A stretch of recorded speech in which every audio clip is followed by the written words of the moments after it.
Ano yan, tikleng? Saan nyo nahuli? Ang lupit nyo, nandito na kayo sa syudad, nakahuli pa kayo ng tikleng. Dumayo sila dito sa syudad. Kain muna po kami bago kami pupunta na kami. Tayin muna kayo bago kayo umuwi. Uuwi na kayo. Uuwi na po sila, pinauwi ko po sila. Yan ang ulam. Ito ulam nila, pawang anong takip. Manok ay tikleng. Tikleng. Anak teteng, nasa syudad na. Nakakahuli pa kayo ng ibon. Saan nyo hinuli to? Sa palayan.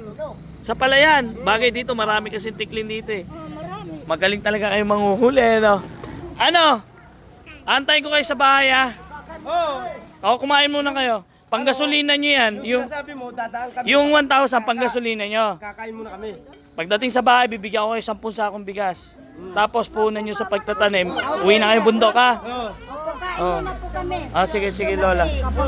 Ba't? Gusto mong tikleng? Ay, galing, oh.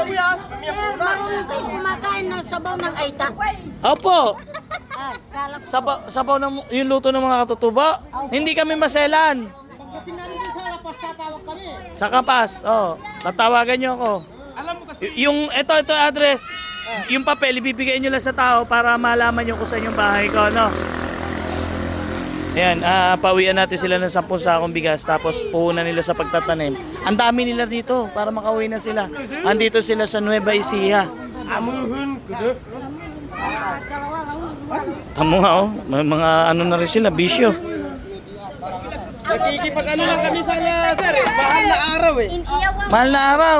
Para saan? Humingin bigas. Ay, Kaya Hindi naman po, taon-taon sir, madalang lang po. baka Pag nakaipon tapos na. kami, ginagamit namin sa pantanim. ayan, bibigyan ko na kayo. Kasi ang ano mo, nakakalungkot lang isipin na kayong mga katutubo nandito sa syudad para mamali mo. Samantalang ang luwang ng lupa nyo, nandun ang kabuhayan sa bundok. Pero mahirap po sa amin bigas Yun nga po, sinasabi ko sir. sir. Kaya nga bibigyan ko kayo Sa eh. bundok, pinakamura. Yung mga... Kasi yung ibang katutubo naman nabubuhay, hindi naman malimos, di ba? Hindi, alam mo kasi yung ibang katutubo, patas yung laban ng bumibili. Tapos sinasabi ni Kagawad Ellen na tamad ako dito. Tamad ako doon sa Sapangwak. Sabi, Oo, ipakita ko sa iyo yung tinanim-tanim ko. maluwang naman pala tanim, maluwang naman pala tanim. Uwi na. Gamitin. Walang kapital. Ano sabi ni Kapitan? Hindi pa nabira ko sa kanya. Ang kapitan nyo, Solis, di ba? Si Solis.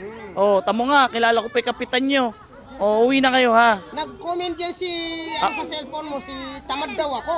Tamad ka? Oo daw. Ay, ano? Hindi ka tamad. Dami akong tanim. Masipag ka, ayaw mo lang gamitin. Oo. Yung totoo, no, Chip?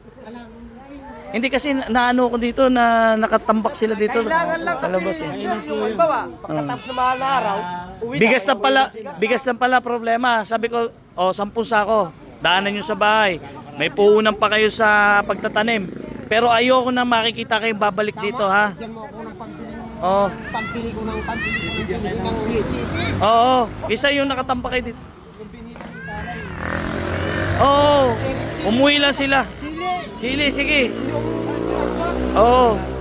Ayun po, uwi na sila. Kakain lang kayo. Pagkakain, uwi na. Antayin ko kayo sa bahay. tatawag din ako. Tawagin nyo ako. Sige na. Okay, sige. Salamat naman na at uwi na kayo.